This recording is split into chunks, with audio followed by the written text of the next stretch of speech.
সবথেকে সহজভাবে যদি মাটন কষা রান্না করতে চান তবে আজকের এই রেসিপিটি আপনাদের জন্য। নমস্কার, কেমন আছেন সবাই? Welcome to Moumita's kitchen. 1 KG খাসির মাংস নিয়ে ভালোভাবে ধুয়ে পরিষ্কার করে নিয়েছি। এবারে একে একে আমি আদা বাটা, রসুন বাটা, জিরে বাটা, পরিমাণ মতো লবণ, হলুদের গুঁড়ি, মরিচের গুঁড়ি, একটুখানি কাঁচামরিচ বাটা আর দিয়েছি সরিষার তেল 4 টেবিল চামচ পরিমাণ, দিয়েছি টক দই। এবারে মাংসটাকে ভালোভাবে ম্যারিনেট করে রেখে দিচ্ছি 1 ঘন্টার জন্য।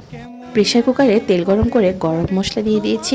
এবারে মেখে রাখা মাংসটা দিয়ে খুব ভালোভাবে নেড়েচেড়ে ঢেকে দিচ্ছি 10 মিনিটের জন্য।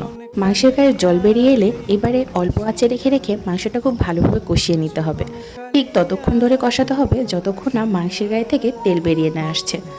আর যখনই মাংসটা কষানো হয়ে গেছে, মাংসের গায়ে থেকে তেল বেরিয়ে এলেই দিয়ে দিচ্ছি পেঁয়াজ বেরেস্তা। ঝোলটা ঘন হয়ে আসলে এবারে দিয়ে দিচ্ছি আমার ঘরে বানানো খাসির মাংসের মশলাটা দিয়ে আরও 4-5 মিনিট অল্প আঁচে রেখে দিব। আর যখনই মশলা থেকে এরকম তেল ছেড়ে যাবে তখনই বুঝতে হবে মাংসটা একদমই রেডি। তো কেমন লেগেছে আমার আজকের ভিডিও অবশ্যই কমেন্টে জানাবেন। ভিডিও ভালো লাগলে পেজটিকে ফলো করে পাশে থাকবেন। Thanks for watching.